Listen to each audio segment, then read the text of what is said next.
Verdaderamente no corresponde que me explique y por lo tanto no lo voy a hacer. Pero sí corresponde que profundice sobre lo que fui testigo en la zona de frontera Colombia-Venezuela y los conceptos formulados en la oportunidad, aquello que hace a la esencia de los problemas identificados. La existencia de una crisis humanitaria en Venezuela, la existencia de una crisis migratoria que ha permeado prácticamente todos los países de la región y la causa fundamental de las dos crisis, que son la miseria y las acciones represivas inducidas por la dictadura venezolana. En ese sentido, expresamos nuestro reconocimiento a las acciones de Colombia y a todos los países del continente que hacen esfuerzos para aliviar la vida de los venezolanos fuera de Venezuela. También saludamos el comunicado que publicaron 11 países ayer, reconociendo una vez más lo oprobioso de la dictadura bolivariana. Ello implica muy claramente que debemos actuar. La omisión, el ocultamiento de la verdad, la negación, son actitudes criminales de la peor categoría moral y de la peor bajeza en términos políticos y sociales, considerando la situación de los venezolanos. Dije muy claramente que siempre debemos agotar el camino a las acciones diplomáticas y que debemos dejar todas las opciones abiertas, que no debe descartarse ninguna opción. A partir de ahí, algunas interpretaciones maniqueístas buscaron cambiar el eje de la discusión. El desarrollo fue que hablábamos de ataque militar, de violencia, que éramos favorables a la agresión armada. No es cierto. Luego de todos estos años de defensa de los principios democráticos y los derechos humanos, sería un infantilismo de mi parte entrar en esa provocación y preocuparme de esas interpretaciones. Hablemos de lo que importa, de las víctimas del horror y cómo ayudarlos. Hablemos de lo que tenemos que hablar, del horror de la dictadura y sus consecuencias, y de la fuerza que nos da el derecho internacional y los instrumentos del sistema jurídico interamericano. El mensaje nuestro, integralmente, no es de violencia, sino que es precisamente para detener la violencia, para detener la agresión y la represión. Nuestras acciones están dirigidas a hacer esto efectivo. Por supuesto, las mismas, siempre, deben ser en el marco del sistema interamericano de protección a la democracia y los derechos humanos, así como del derecho internacional público. Es fundamental tener ese contexto presente.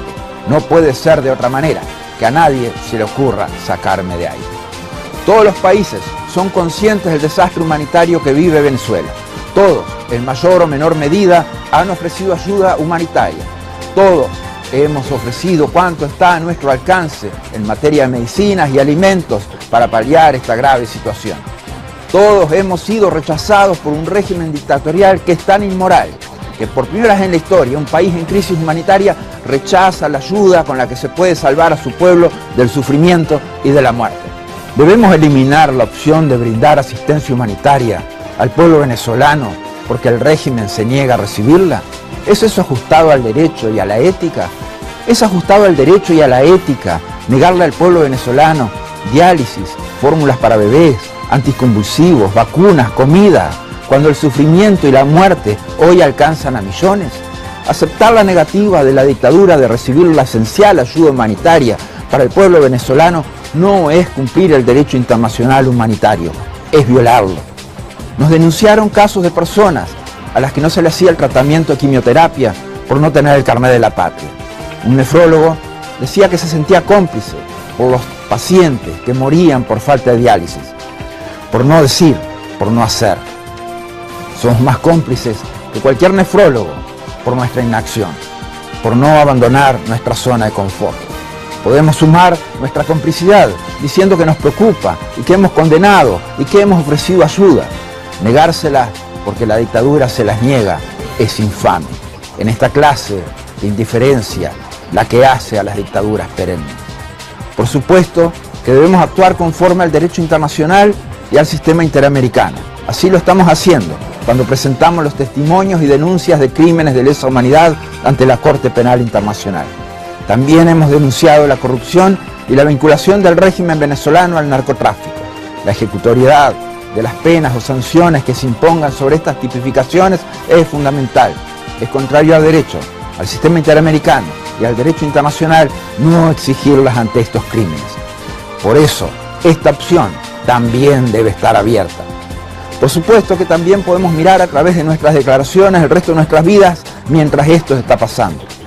No debe haber cosa más fácil que repetir lo que ya dijimos y dejar que el dolor, la violencia del Estado y la muerte sigan ocurriendo en Venezuela. De hecho, la comunidad internacional hace esto muchas veces cuando se dieron crímenes de lesa humanidad. Lo hizo en el genocidio en Ruanda y lo hizo cuando Pol Pot masacró a su propio pueblo. La responsabilidad de proteger es la última esperanza de las víctimas y de los oprimidos. Muchas veces nunca llega. ¿Fue conforme a derecho permitir el genocidio en Ruanda por esgrimir el principio de no intervención? ¿Fue conforme a derecho que Pol Pot masacrara a su pueblo por esgrimir el principio de no intervención? No, no, no. Es completamente inmoral negar a futuro este derecho al pueblo venezolano. La responsabilidad de proteger es una opción que debe permanecer abierta. Como saben bien, no estoy pegado a este cargo, pero ni me callo ni me voy, como dijo Luis Alberto Herrera, un gran no intervencionista, pero esencialmente un gran humanista. La dictadura venezolana querría que me fuera.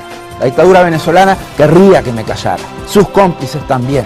Yo seguiré luchando contra la misma hasta que caiga, donde sea, como sea.